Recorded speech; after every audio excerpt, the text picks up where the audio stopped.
¿Qué pasa si no separas tus residuos y terminan en el tiradero?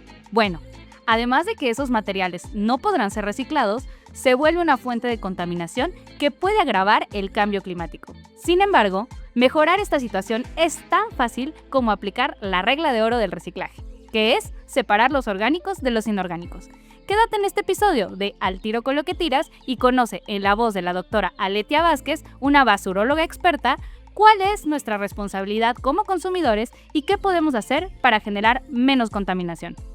Bienvenidos al Tiro con lo que tiras. Mi nombre es Lisette. Yo soy Ale y el día de hoy vamos a hablar de un tema súper importante para Ecolana y creo que para el mundo del reciclaje y de los residuos. Si ustedes son personas que nos sigan en redes sociales, seguramente ya nos habrán escuchado que todo el tiempo somos un disco rayado con el tema de separar orgánico e inorgánico. Y si no vas a hacer nada terminando este curso, por favor, mínimo separa orgánico e inorgánico. Entonces, el día de hoy, para que no crean que es algo que nosotras estamos inventando, que nos encanta molestarles con ese tema, trajimos una persona que es experta en residuos en general. Es una mujer súper reconocida en el mundo de los residuos, casi que si ustedes le ven cualquier podcast que tenga que ver con residuos e invitan a un experto, es ella. Entonces, el día de hoy le doy la bienvenida a la doctora Aletia y pues vamos a permitir que se presente solita, porque pues, ¿qué puedo decir yo de la doctora Aletia Vázquez que no pueda decir ella misma? Y mejor usted misma díganos, cuéntenos. Sí, gracias Ale, gracias Liz, me da mucho gusto estar aquí con ustedes y bueno, yo soy Aletia Vázquez Morilla, soy profesora e investigadora en la UAM Azcapotzalco y desde hace como 20 años me dedico al tema de los residuos. Y pues es una persona que conocemos de hace mucho ahorita, antes de empezar a grabar, estábamos haciendo el recuento que desde, ¿qué sería? El 2018. Recordando tristemente que íbamos todos los jueves, muchas horas, a foros en el Senado. Y bueno, pues lo mejor que salió de esos foros fue conocernos, empezar a hacer, yo creo que equipo, sí, ¿no? Para tratar de empujar los residuos en México. Y bueno, justo ya queriendo hablar más de ti, Aletia, cuéntanos cómo es que decidiste estudiar ingeniería química y una experta superposicionada en el en el tema de residuos y plásticos en México, ¿cómo empiezas su carrera y llegas al lugar en donde estás tú? Bueno, a veces la vida tiene caminos un poco azarosos, ¿no? Yo de chica siempre tenía mucha envidia de esos compañeros y compañeras que desde chiquitos sabían lo que querían hacer, porque ese no era mi caso, ¿no? A mí me interesaban muchas cosas, pero como que ninguna sentía que me atrapaba. Cuando llegó el momento de elegir carrera, no tenía mucha idea de qué elegir. Mis opciones incluían biología, literatura, todo un campo de cosas. Y al final, un poco por azar, por acompañar a alguien que iba a hacer examen en la UAM, hice examen en ingeniería química, sin tener mucha claridad de lo que era la ingeniería química. ¿No me acompañaron un amigo, una amiga? Sí, y ese día se podía uno registrar a las ingenierías de Azcapotzalco. Entonces yo vi ahí la lista de ingenierías y dije, pues sí, me gusta la química, ingeniería química. Así fue. Y en esa época todavía me acuerdo que la UAM entraba antes que la UNAM. Entonces yo entré a la UAM, entré. Cuando salieron los resultados de la UNAM, ya ni siquiera vi en qué me había quedado porque me gustó mucho la UAM. Y ya me quedé ahí y acabé la carrera. Pero en realidad tampoco tenía muy claro qué hacer, o sea, a qué me iba a dedicar. La ingeniería química pues es un campo muy de la industria y no necesariamente me veía yo en eso, ¿no? Cuando consigo mi primer trabajo fue un trabajo en una consultoría ambiental. Okay. Me pusieron a hacer restauraciones de suelos, puro trabajo de campo. Y me gustó.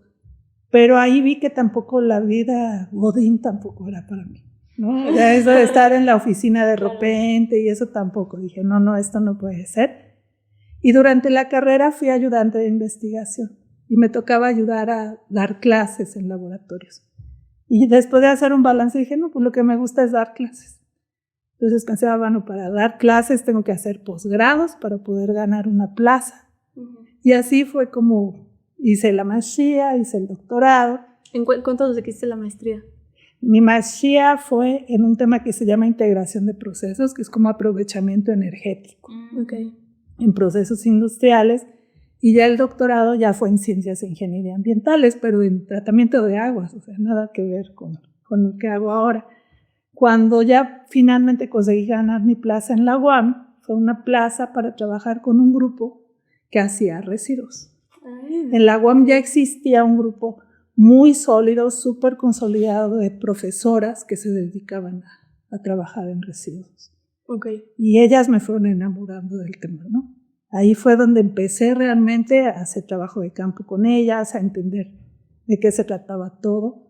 Y hubo un momento en que hubo que elegir entre seguir en temas de agua o temas de residuos, pero para mí pues residuos fue otro mundo, ¿no? Es un mundo mucho más real, mucho más tangible, súper vinculado con lo social, que es una parte que también me gusta mucho, ¿no? Muy complejo, con muchas aristas, ¿no? Y esa es parte del encanto para mí. Y de ahí empecé. Después, hace 15 años más o menos, que surgió el tema de los plásticos biodegradables en México, nos encargaron de hacer un estudio del tema y yo empecé a ver que no existía nadie que trabajara el tema en México en realidad, así como todo el ciclo de vida de los plásticos. Y dije, de aquí soy, ¿no? Y de ahí me seguí trabajando el tema de plásticos y bueno, pues aquí estamos. ¿Y qué crees que hayas hecho diferente a otras, digamos, como a otros investigadores que hayan logrado que tú te posiciones? Porque creo que eres la persona que conoce la experta. Sí. Bueno, la experta. O sea, que todo el mundo que hayas dicho como yo hice esto y por eso es que estoy, o sea, me he posicionado bien, digamos.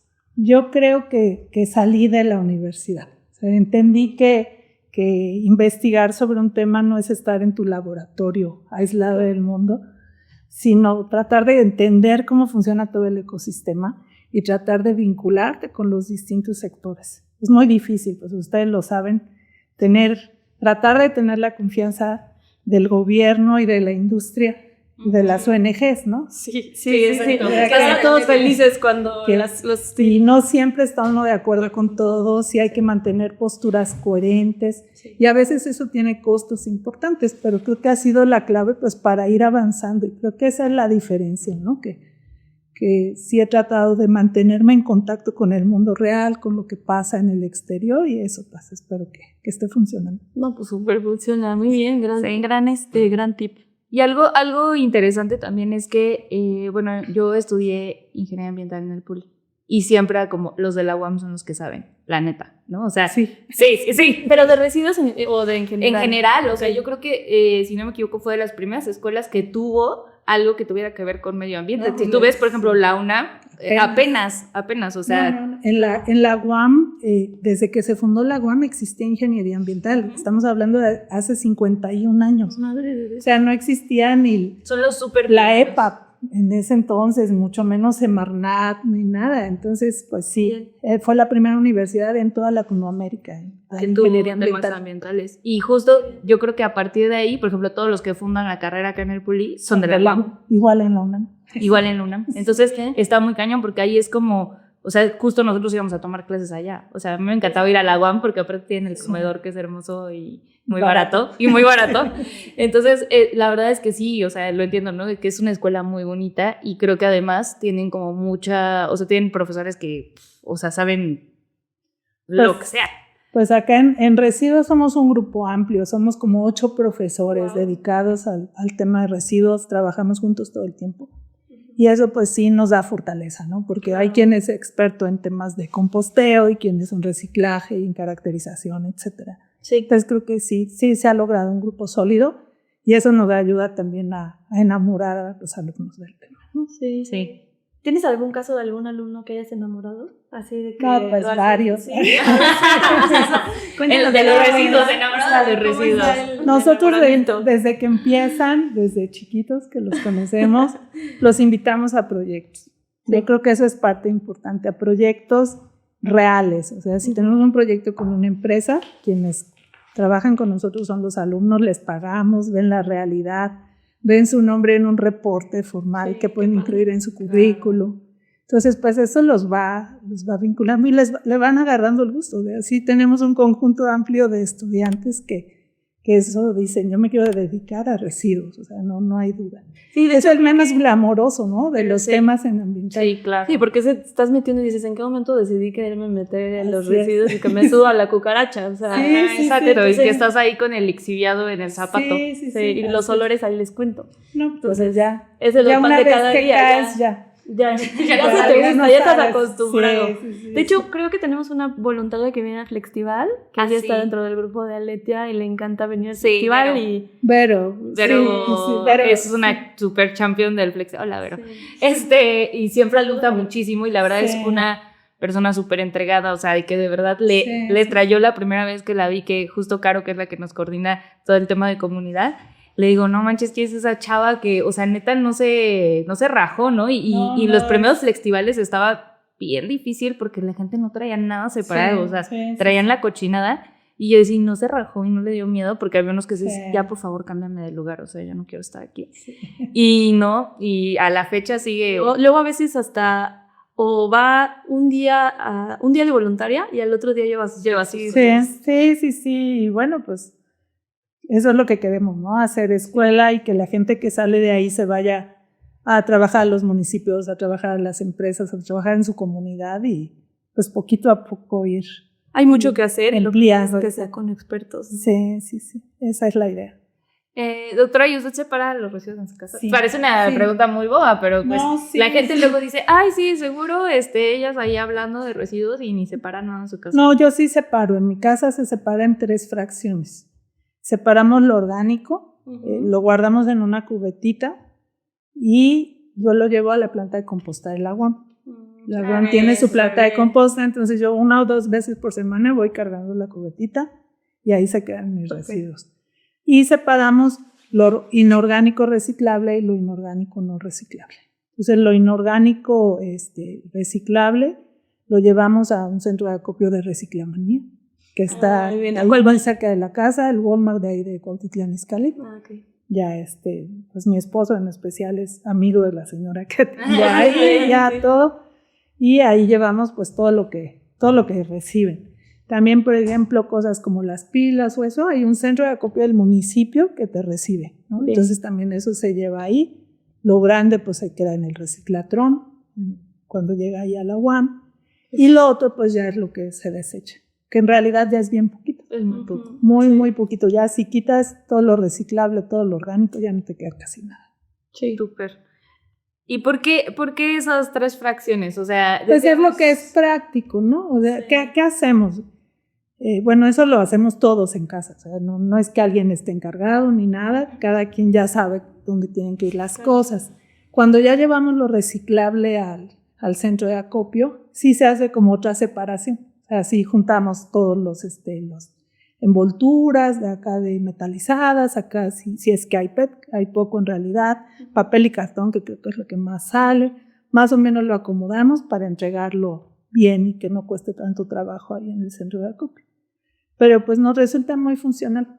Tenemos 2 botes, uno muy pequeñito para lo orgánico que no nos reciben en la planta, si hay un poquito de cosas que no, lo que ya está a lo mejor huesos o cosas así, ¿no? Sí.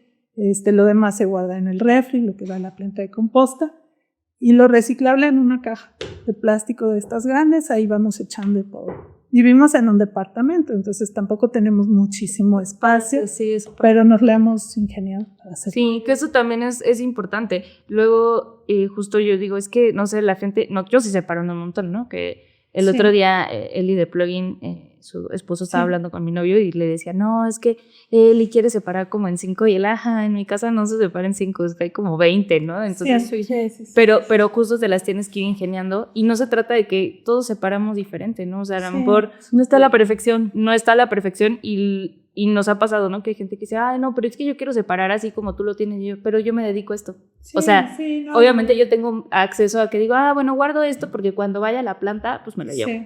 Y cuando este evento, me lo llevo, ¿no? Cuando tenga este evento, me lo llevo. O sea, yo porque tengo ese acceso, pero no todo el mundo tiene el mismo acceso. No, y yo creo que la separación básica, orgánico e inorgánico, ya es así un paso.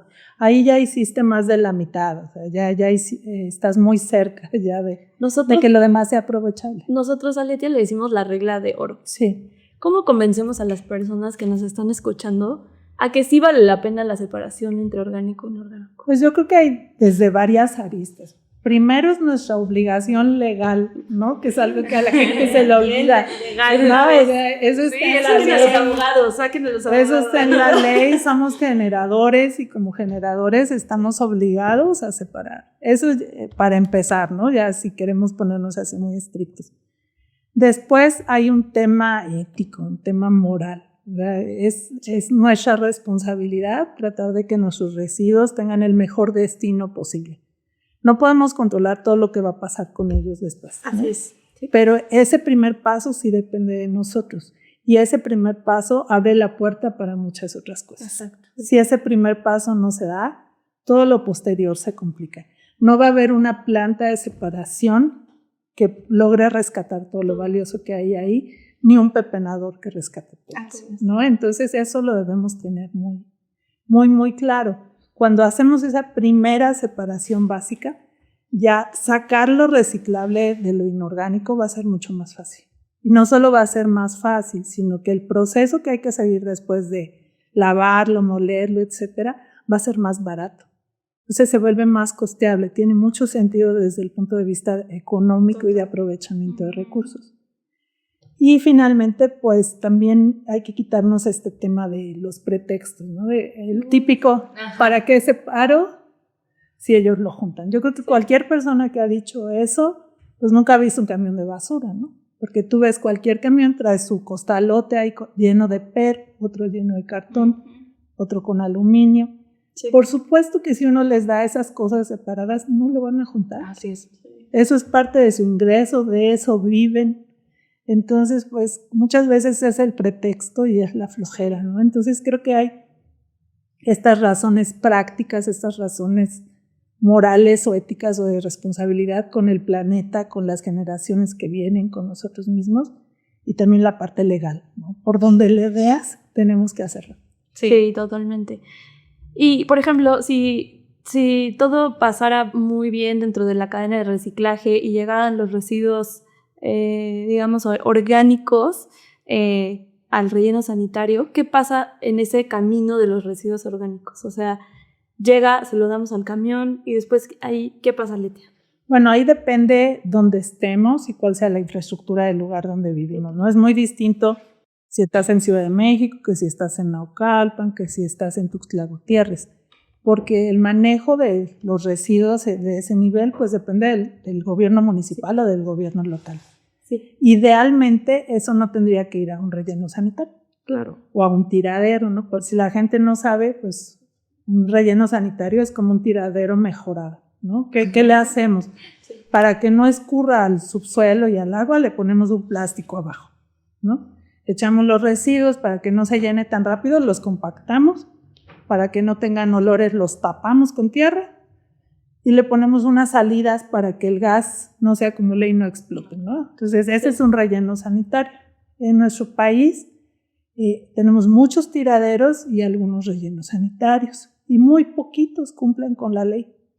Menos de 10, yo creo, de los demás. ¿Podrías decir cuáles sí? ¿Cuáles pues, sé, por ejemplo, el de Aguascalientes, ¿no? Tiene buena fama. El de Cimeproden. El de Monterrey tiene buena fama. Pero tenemos más de 2,000 y podemos contar con los dedos de las manos los que sí funcionan perfectamente. La mayoría de los residuos que se disponen en tiraderos. Y ahí esta materia orgánica se va a estar degradando y va a estar generando gases de efecto invernadero y calentamiento global. Entonces, ¿cuál sería lo ideal? Desde muchos puntos de vista, que esto no vaya a parar a un tiradero, sino vaya a parar a algún tipo de proceso de aprovechamiento. Y pues básicamente hay dos grandes, que es el composteo y la digestión anaerobia, que es un tratamiento donde metemos los residuos en un recipiente cerrado y generan biogás que se puede usar como combustible.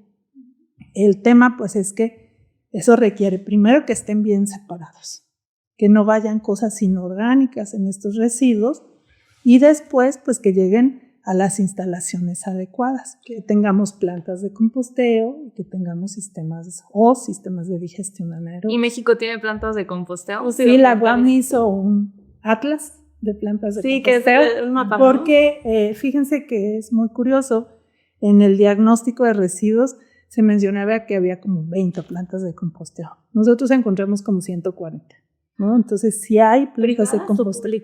Privadas y públicas. Ah, sí, súper. Sin embargo, pues no es algo como que funcione de forma normal para el tratamiento de los residuos de nosotros, de la ciudadanía. Algunos son de empresas, algunos son de instituciones educativas y pocos gobiernos locales tienen plantas de composta. O sea, es decir, si yo tiro mis residuos no va a llegar No precisamente necesariamente, no necesariamente. Si los tiras aquí en la Ciudad de México, a lo mejor sí, pero si van revueltos con los inorgánicos, seguro no. Entonces ahí es donde hay que ver, porque en Ciudad de México hay una planta de composta muy, muy grande. La de Gordo Poniente. La de Gordo Poniente. Pero pues solo van a llegar si están razonablemente separados. Oye, Aletia, y ahorita que decías pues de la generación de gases de efecto invernadero, y para no ponernos tan técnicas, ¿cómo es que un relleno sanitario puede generar gases de efecto invernadero? Sí, la clave está en los materiales que son biodegradables, como los residuos orgánicos, los residuos de poda, los residuos de alimentos. En toda esa masa de residuos hay microorganismos y entonces se empiezan a comer esos residuos orgánicos muy lentamente, ¿no? No es un proceso así de un día para otro. Y ellos cuando comen y eso y respiran, generan dióxido de carbono al principio, ¿no? Porque ahí, imagínense, están todos los residuos y hay huequitos entre ellos y hay oxígeno. O sea, al principio cuando empiezan a consumir esos residuos, generan CO2, que es dióxido de carbono y es un gas de efecto invernadero. Pero ¿qué pasa? Conforme pasa el tiempo, se van acabando ese oxígeno. Exacto. Y entonces entran en acción otros microorganismos que tienen un mecanismo diferente de respiración, sin oxígeno. Y entonces esos en vez de CO2 van a generar metano. Y el metano también es gas de efecto invernadero, pero mucho más poderoso que el CO2. Una molécula de CO2 genera un efecto de 1 de metano genera un efecto de 23 o 24. Entonces, conforme pasa el tiempo, pues eso se convierte en una fuente de gases de efecto invernadero y esas emisiones pueden durar décadas. Claro. Y si no tenemos sistemas de control, pues se van directo al ambiente. Y además el metano es explosivo, ¿no? Aparte de todo, tenemos el riesgo de que eso prenda y haya incendios. Sí, justo es que porque muchas veces las personas no relacionan en el cómo yo estoy afectando el medio ambiente con mis residuos cuando los tiro. Tal vez solo es visualmente, pero muchos tal vez no conocían que pues justo esta parte de los gases de efecto invernadero. Sí, si yo estuviera en la SEP, pero no está. Ahí yo creo que una visita obligada en las primarias sería llevar a todos los niños que entendieran a dónde van tus residuos. Si tú vives en esta alcaldía o si tú vives en este municipio, tus residuos a dónde van a parar. Sí. Cuando uno está parado en estos sitios, así en un mar de basura por todos lados y ve tirados ahí todo revuelto y cosas útiles, ¿no? De verdad es ahí se da uno cuenta de la magnitud del problema, ¿no? Y yo siempre digo que cuando tienes la oportunidad de visitar rellenos sanitarios y tiraderos, ahí dices, ay, es que qué importa lo que yo tire. Sí, por eso lo pensaron millones de personas y por eso está esta situación. Sí, es decir, realmente mi acción individual sí puede tener un impacto. Claro, ¿no? Yo luego lo digo cuando me toca dar conferencias, ¿no? Al ritmo que hacemos actualmente, cada uno de nosotros va a generar unas 25 toneladas de residuos en su vida. Está terrible, ¿no? Que esa sea nuestra huella más importante que dejemos en el planeta, ¿no? Sí. Por donde lo veas, ¿no? Entonces, sí creo que hay un tema de concientización ahí que nos hace falta porque para la mayoría de las personas en el momento en que entregas tu basura se acabó el problema, ya es responsabilidad de alguien más, yo ya hice lo mío, lo que me importa es no verla, no olerla, y pues no podemos seguir así. Y peor aún que las personas creen que va a tener yo les digo como que creen que va a haber un destino mágico después de que tú se le entregas al recolector y el recolector no sé qué. O sea, hay gente que dice, no, pero, o sea, es que seguro pasa algo con esto. Sí. Y no necesariamente. No, claro que no. O sea, es mucha gente, por ejemplo, en el caso de los envases de plástico, como tienen el simbolito el triangulito, la gente ya cree que se va a reciclar independientemente de lo que ellos hagan, ¿no? Y por supuesto que no es así, o sea, va a haber una gran cantidad de recursos que se van a perder porque el sistema no alcanza a recuperar todo. Sí, justo yo cuando pienso como y me alegra que alguien lo diga, porque yo luego digo, ay, no, seguro los ingenieros civiles, los ingenieros sanitarios se van a enojar conmigo cuando digo, bueno, pues que el relleno sanitario, o sea, sí, pero pues no es una gran solución, ¿no? O sea, para mí... Pues, es una parte, ¿no? No lo puedes evitar del todo, no hay ningún país que no tenga algún tipo de sitio de disposición, pero la idea es reducirlo al mínimo, ¿no? Exacto, Y porque acá, no es ideal. no, por supuesto que no, y se están acabando los terrenos y generan impactos. Nadie quiere un relleno cerca de su casa, por supuesto. Entonces, sí, no. Y Aleti, ahora que estamos hablando de rellenos sanitarios y tiraderos, cuéntanos una experiencia que hayas tenido en algún que quisieras contar. Que sea sorprendente, chistosa. Bueno, pues en los rellenos ves de todo, ¿no? Nos tocan desde que te persiguen los pepenadores, cuando vas a hacer un estudio porque crees que les estás robando su trabajo, que vas a fiscalizarlos. Te encuentras, luego a veces es muy curioso, los pepenadores que están ahí, cuando encuentran cosas, se las ponen. Entonces, si encuentran un disfraz de algo, luego andan todo el día ahí con su disfraz y todo eso es un espacio curioso. Una de mis colegas sí se ha encontrado joyería fina. Sí, un anillo ahí todo y lo sacó y llegó un pepenador y dice, espéreme, sacó un liquidito. Sí, es oro. O sea, ya ellos lo tienen, por supuesto, súper medido todo, ¿no? Claro. Y muchas historias que te cuentan, ¿no? Que de repente alguna vez nos contaron ahí en uno de los rellenos que llegó el camión vacío y cayó un ataúd. Y entonces ellos no sabían si el ataúd venía lleno o vacío. Claro. Entonces tiene que ir el Ministerio Público, le cierran la instalación, cosas así, ¿no? Hasta que en ese caso iba vacío. Pero mientras investigaron, pues se hace todo un tema ahí, ¿no? Nosotros muestreamos mucho en estaciones de transferencia, también te llega de todo, ¿no? En el muestreo que hicimos la semana pasada, pues salió el gallo descabezado de la brujería. Oh, no.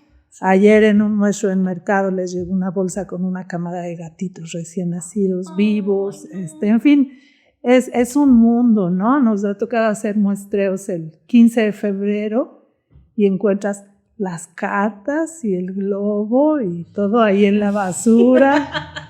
O el 7 de enero y los muñequitos de la rosca, así haces tu filita de muñequitos, el nacimiento de Navidad, así todo en bolsas, de cuenta que sacan una bolsa negra, echaron todas las figuras, las luces, a la basura, wow. El ramo de novia, en fin, todo lo que gana gente que no quiere ver en su vida. Es que eso siempre decimos que es como interesante, ¿no? O sea, hace 15 minutos el nacimiento te estaba dando toda la felicidad del mundo, sí. Pero en cuanto ya no es útil para ti, va para afuera, ¿no? Ay. Y mientras no lo veas, crees que desapareció. O sea, fue una varita mágica que le desapareció y ya no lo ves. Sí. Nos contaba Judith de la planta de composta del Poli, que antes estaba en la de Bordo Poniente, que pasando Navidad llegaban los árboles de Navidad, pero enteros, o sea, con esferitas, luces, todo. O sea, nada más lo desconectaban y a la basura, así tal cual, ¿no? Entonces había que hacer una labor de limpieza antes de poder compostar. Sí.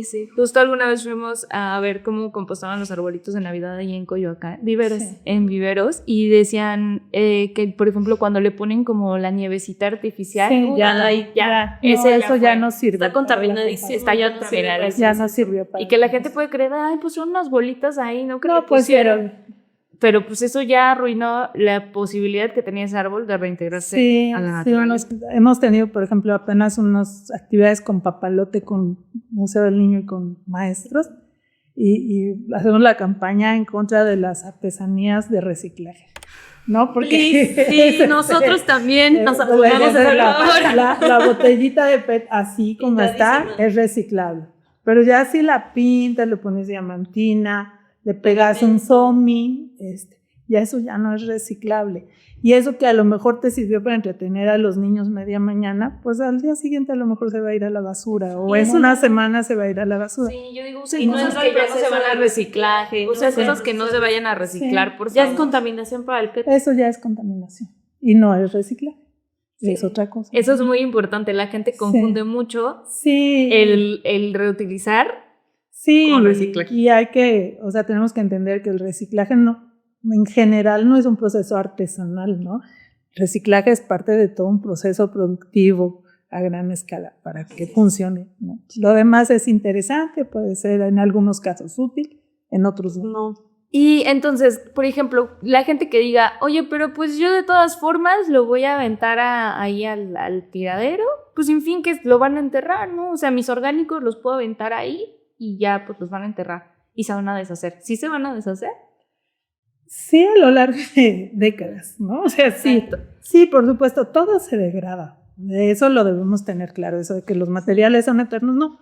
Todo se degrada, nada más que algunos van a tardar cientos de años, ¿no? O muchísimos años. Entonces, sí, tarde o temprano va ese material, cuando estén acá nuestros bisnietos, a lo mejor ya se va a ver degradado.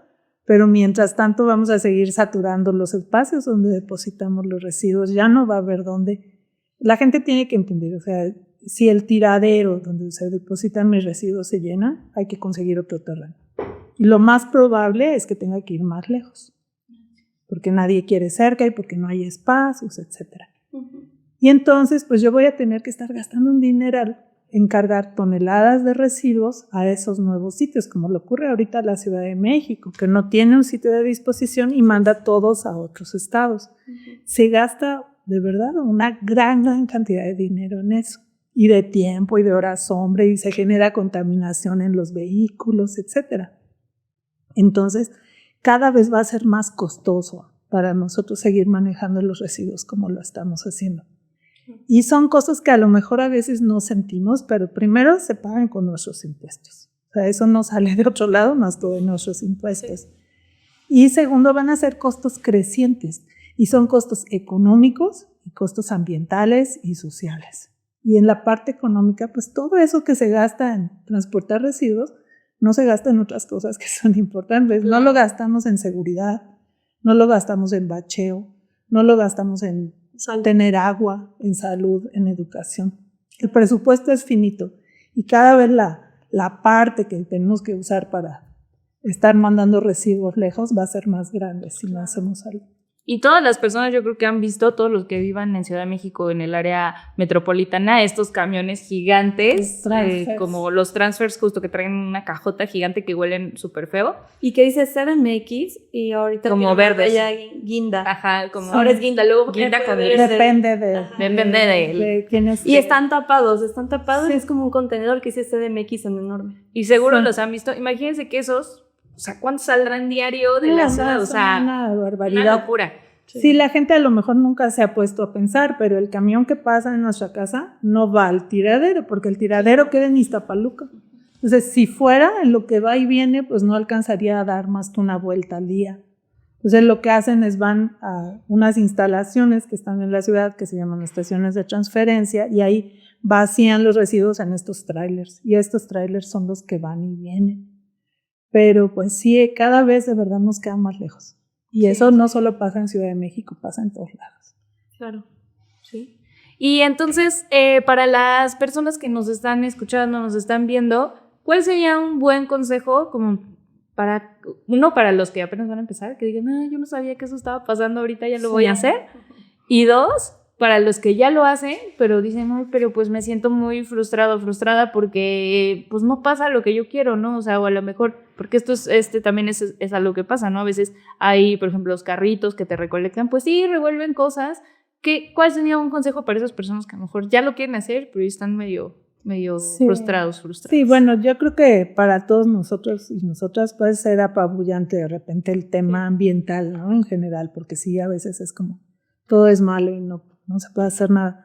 Yo creo que sí hay cosas que podemos hacer cada uno desde nuestra trinchera y aparte como personas, más allá de a qué nos dediquemos y demás. Entonces, mi consejo sería, pues, si ya separas, continúa haciéndolo. Si no, empieza. O sea, empieza hoy, empieza así, orgánico, inorgánico. Cómprate otro botecito, separa.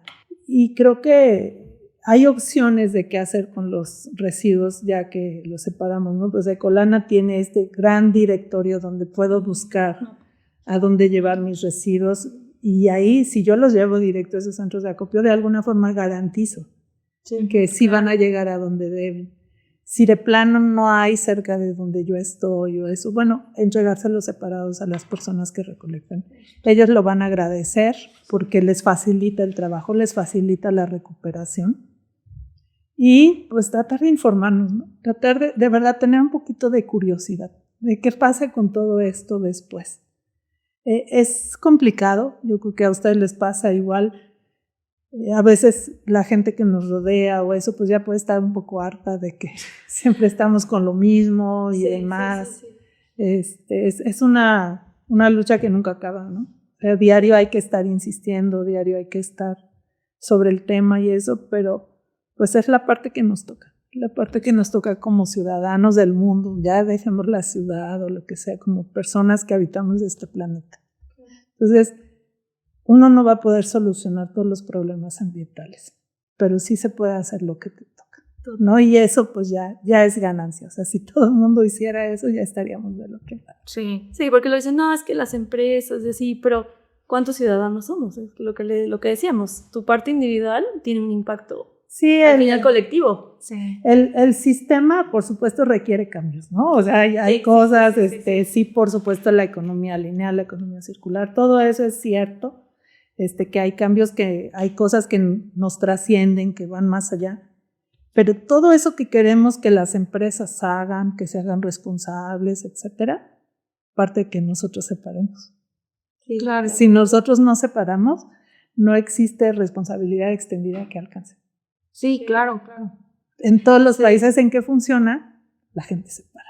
Sí. ¿No? Entonces eso es algo que a veces se nos olvida de este lado. Y solo como nota, para que las personas que nos escuchan lo tengan en mente, ¿qué es la responsabilidad extendida? Sí, es una forma en que haces que las empresas que ponen productos en el mercado se responsabilicen de esos productos cuando se vuelven residuos. Por ejemplo, una empresa que venda bebidas tendría que ser responsable de recuperar los envases y de garantizar que se les dé un manejo adecuado, un reciclaje o algún tipo de tratamiento. Entonces, eso es algo que funciona en muchos países en Europa, en algunos países en Asia y que se está promoviendo en México. De hecho, forma parte de la nueva Ley General de Economía Circular. Sí. Y sí es algo deseable, pero necesitan no solo que las empresas hagan eso, que sí va a ser indispensable, sino que también nosotros nos organizamos, tanto el gobierno como la ciudadanía. De acuerdo. Sí, porque al final siempre decimos, a ver, el consumidor no es que va a poner su planta de reciclaje. No, por supuesto. Y no, siempre que vemos que hay tasas de reciclaje altas para ciertos residuos, es que hay una industria detrás que lo está empujando. Sí. Y ahora también después de eso, pues falta, toca nuestra parte como consumidor. Sí, es una cadena, de verdad. Aquí si se rompe un eslabón ya no funciona. Sí, nos pueden poner todas las herramientas sobre la mesa, pero si no las utilizamos, pues no, o sea, y las pocas que tenemos, porque yo pienso que a veces la gente cree que aquí en México estamos, o sea, súper atrasados en temas de residuos y somos los peores, pero no, No, por supuesto que no. No. O sea, no, por supuesto que no. Creo que a veces las personas no valoran que en México tenemos muchas herramientas de reciclaje. Sí. Hay países que no tienen centros de acopio, que sus recolectores de verdad no separan nada porque no hay un mercado donde lo puedan vender, ¿no? Sí. Y aquí sí tenemos, y yo siento que a veces las personas no valoran eso, o sea, como que, ay, no, aquí no hay nada. No, pues hay hay muchas oportunidades, ¿no? Entonces es cosa de verdad de que cada quien nos pongamos la camiseta y no hacerlo ni por el gobierno, ni por temas políticos, ni porque necesariamente le estemos dando una bala a la industria. No es eso. Claro. Es porque es la parte que nos toca a nosotros. Así es. Sí. Y bueno, doctora, para ir cerrando, las personas que nos hayan escuchado y que digan, yo quiero ser así de que el experto en residuos, porque siempre decimos, no hay como que llegues y digas, voy a estudiar experto en residuos, ¿no? O sea, eso no es así. ¿Qué hacen? Bueno, hay muchas formas. La verdad es que los que estamos en este mundo sabemos que puedes llegar desde muchos lados. Pues, sí, de acuerdo. Yo soy ejemplo de eso. Hay muchas líneas desde donde puedes entrar. O sea, en términos de qué puedes estudiar desde leyes, puedes estudiar temas financieros, porque esto también es un tema de negocios, por supuesto. Puedes estudiar cuestiones de STEM, de biología, ingenierías, química, industrial, ambiental, etcétera. Ahora hay muchas licenciaturas en desarrollo sostenible y demás. porque el mundo de los residuos es así, es un mundo polifacético. Tiene una parte técnica, tiene una parte social muy importante, una parte económica importante, sí. que ya donde quiera que tú estés, te puedes ir encaminando hacia ese mundo, a entender la complejidad del universo de los residuos, ¿no? Ya si te quieres dedicar así, muy en forma, pues hay distintas instituciones educativas, ¿no? Donde hay como carreras más afines. Si quieren ser basurólogos como nosotros, los esperamos en la UAM, por supuesto, que es donde... Para que los enamoren más de los residuos. Es el camino del enamoramiento de Alelia y sus profesores. Sí. ¿Y qué le diría a las personas que no están nada interesadas? O sea, como... Sí, ¿Por qué deberían interesarse en esto? ¿O cómo a lo mejor yo no me quiero ser basuróloga? Sí, porque digo, no, pues no me tampoco está tanto, tampoco es para tanto.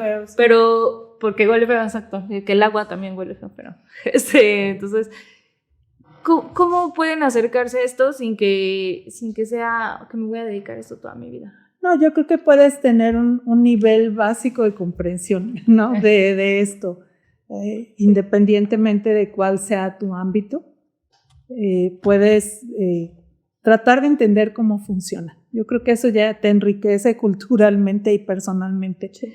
El entender cuál es tu huella en el planeta, y la más fácil de ver es tu huella de residuos. Sí, es la más, no, porque está todos los días ahí, es muy visual. O sea, si me hablas de contaminación del aire, pues sí, hoy que hay contingencia, por supuesto se ve y se siente, pero hay días que ahí está y uno no lo ve. El agua también a veces no es tan evidente, más que cuando nos faltan, ¿no? O cosas así. Los residuos ahí están. Entonces, un poco de curiosidad, ve tu bote. O sea, ve tu bote y piensa, todo lo que está en el bote, yo lo pagué. Yo lo compré. Todo eso me costó dinero. Exacto. Totalmente. Todo. Los tiraderos están llenos de cosas que pagamos. De cosas que pagamos. Porque pagamos un porcentaje de los productos, lo pagamos en envases. Claro, entonces abre tu bote y piensa, híjole, ¿cuántas horas hombre me eché ahí, horas mujer de trabajo? ¿Cuántas horas ahí frente a mi computadora? ¿Cuántas me costó todo eso que está ahí?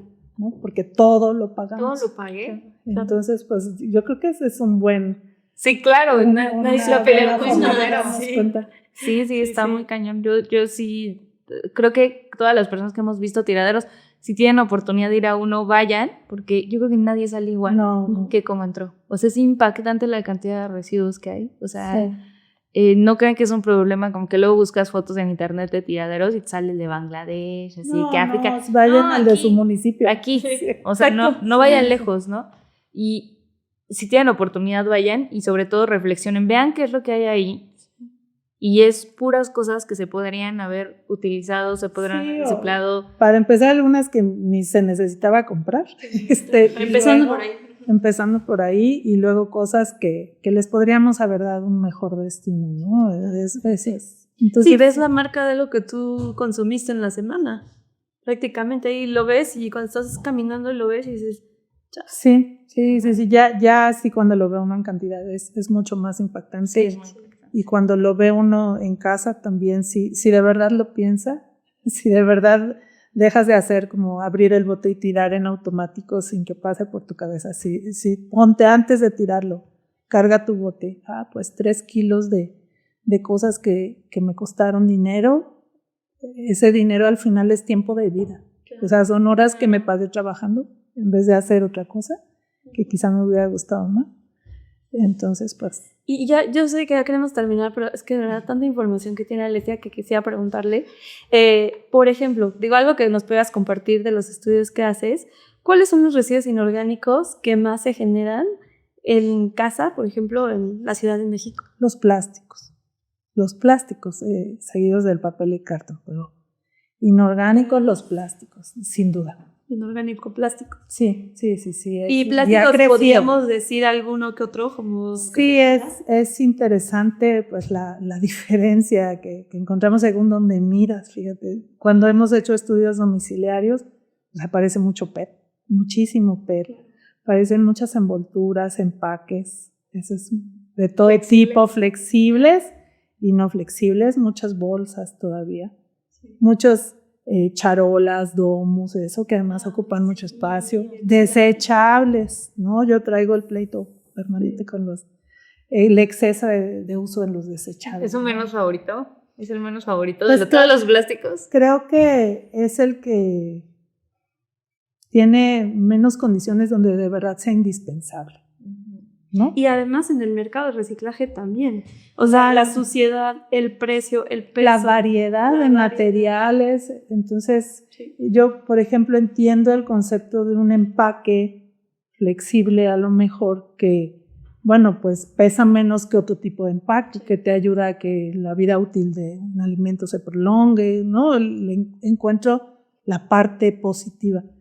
Pero al platito pastelero o ese que se reparte así impunemente en cualquier evento. Sí, el pastel, o sea, sí hay condiciones donde a lo mejor sí es necesario, pero en muchas condiciones se podría evitar. Sí, ¿no? Entonces, claro. esa parte. Sí. Cuando hacen cumpleaños en las casas y que claramente en esa casa hay platos. O en las oficinas también, sacando el vasote desechable, hay que... Sí, la gente podría llevar su taza. Pues hay muchas... Entiendo, ¿no? O sea, entiendo, por ejemplo, el concepto de la comida callejera es complejo, es un tema social, etcétera. Sí. Pero hay muchas ocasiones, muchas, donde sí podríamos tener un uso más racional. Entonces, eso es lo que más hay. Y papel y cartón, papelitos. No sé si a ustedes les pasa. Está muy cañón. Porque sí, no es que sea la caja grande de la compra en línea nada más. Si fuera solo eso, pues eso es muy reciclable. Es el papelito, el ticket, la etiquetita. Y esos chiquititos también son más difíciles de aprovechar. Claro. Sí, son muchísimos. En mi casa yo creo que lo que más se genera es cartón, porque pides algo y ya te tiene con una mega caja. Sí, hasta mega caja de la mega caja y luego trae otra cajita y luego, como tú dices, trae el papelito, la etiqueta y que eso no sabes ni cómo te llegó y ya de repente estás lleno de cartón. Y eso está difícil también. Sí. Entonces, y pues aprovechando de orgánicos, el desperdicio de alimentos. O sea, eso es una barbaridad. Claro. O sea, estamos hablando en Ciudad de México de más del 15% de los residuos. Imagínense, o sea, estamos hablando de miles de toneladas, son alimentos desperdiciados. O sea, que estamos hablando de alimentos que se podrían haber consumido. Se podrían haber consumido. Ejemplo. De todo, desde la lata de atún nueva, sellada, así, al sobrecito de catsup, al pedazo de torta, al jitomate que se hizo feo porque no se lo comieron a tiempo, lo que quieran, o sea, ahí hay de todo. Y a nivel mundial es un problema, ¿no? El tema es un problema a nivel mundial, pero aquí también lo vivimos y muy claramente si eso lo solucionamos, híjole, ya hay una parte del problema cubierta, ¿no? Sí. Y es de esos que tienen, como todo, pues muchas aristas buenas. O sea, en una sociedad donde todavía hay gente que padece hambre, pues estar tirando esas miles de toneladas por día no tiene ninguna lógica. Sí. Y ya por último, ya la última pregunta, me tengo que decir, no es que a Ale también se le ocurra más, igual a Letia. ¿Qué crees que necesita México para poder, digamos, aumentar nuestras tasas de reciclaje acá, en nuestro país? Bueno, necesitamos mucha voluntad política, porque a veces las cosas, aunque estén en las leyes o eso, implementarlas tiene costos. Sí. Hay medidas que no son populares y que hay que echarse el pleito de ponerlas en marcha. Necesitamos un marco legal articulado, ordenado y coherente, ¿no? Salió ya nuestra ley de economía circular, falta el reglamento, que es lo que lo vuelve real y lo que le da dientes a la legislación. Y tenemos que, pues, homologar criterios a nivel nacional, porque muchas de las cosas que tienen que ver con el reciclaje y demás corresponden a lo que se conoce en México como residuos de manejo especial, que es una categoría que se maneja a nivel estatal. Sí. Entonces, se mezcla esta legislación general con medidas estatales, pero aparte, cada municipio es responsable de la recolección de los residuos y de manejarlos. Entonces, tenemos, digamos, unos 2.500 distintos escenarios. Y a veces pasa que estás en un municipio, te vas a otro y ya la lógica es totalmente distinta. Entonces, yo entiendo, por supuesto, las diferencias entre municipios. No se trata de hacer todo centralizado, no se trata de que todos hagan lo mismo, pero sí debe haber ciertas reglas comunes, ¿no? Y pues hay que invertirle a la supervisión, hay que invertirle dinero a esto. O sea, muchas veces oímos esto que el dinero, la basura es oro y eso. Para muy poquitos. En general, en todos los países le tienes que invertir. Aquí en México también. Y lo tienen que hacer tanto el gobierno como la industria y nosotros hacer nuestra parte. ¿Qué necesitamos? Mejor educación. Pero educación, yo no creo que se logre esto con una materia que se llame educación ambiental en la primaria o algo similar y donde les enseñes las 3 R's. No, eso se logra si en las escuelas se paran. Y si los niños desde ahí ven que es posible y se acostumbran a que lo tienen que hacer. Eso es lo que tenemos que cambiar. Con el cambiar el adulto ya está mañoso y es más difícil. Pero necesitan cambiar. También necesitan. Lo tendríamos que hacer en todas las escalas. Total. Simplemente en cuántas oficinas de gobierno, y no estoy hablando de ningún partido, hablo en general, en cuántas oficinas de gobierno se hace bien la separación.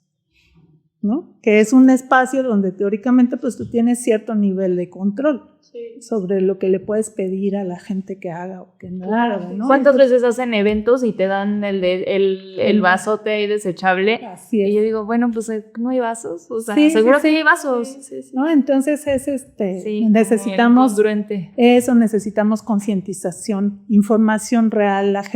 Para la gente el tema de los residuos no es parte de su imaginario, no es parte de los temas en los que piensan. Necesitamos cifras, o sea, de verdad, ¿cuánto se está gastando tu municipio? Exacto. ¿En cuánto sale esto? ¿Qué se podría haber hecho? ¿Cuánto de tu predial se destina a esto? Sí, porque nosotros hemos visto donde hay municipios, y justo es como un tema que se habla mucho cuando se habla de la ley REP en otros países, que los municipios están favoreciendo el que siga entrando el material al relleno sanitario a que se esté reciclando. O sea, el sistema ahorita está, yo te pago por cada kilogramo que metes al relleno sanitario, al mejor tratar de que, o evitar que llegue al relleno sanitario. Entonces tenemos que cambiar eso en los municipios. Sí, se generan dinámicas bien perversas en algunos municipios, porque tanto la recolección a veces como el depósito tiene un pago por tonelada. Así es. Entonces no hay un incentivo para que se tire menos, al contrario, hasta detienen a los recolectores si ellos se paran. ¿No? Sí, así está prohibido, ¿no? Hay municipios está prohibido. Y pues también hay temas de corrupción, ¿no? O sea, en esto se mueve muchísimo dinero, también hay temas de corrupción que tendrían que revisarse, que tendrían que atenderse. Entonces necesitamos una industria más proactiva, que no esté a la defensiva de qué medida me van a imponer y entonces veo cómo respondo para hacer lo menos posible y modificar.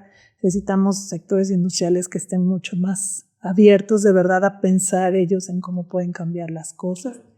Entonces necesitamos organizaciones civiles más articuladas, ¿no? Porque tenemos muchos grupos que trabajan, a veces haciendo lo mismo, pero cada quien por su lado. Entonces, pues eso es un rompecabezas bien complejo, pero pues cada quien somos una pieza y hay que ubicarnos donde va.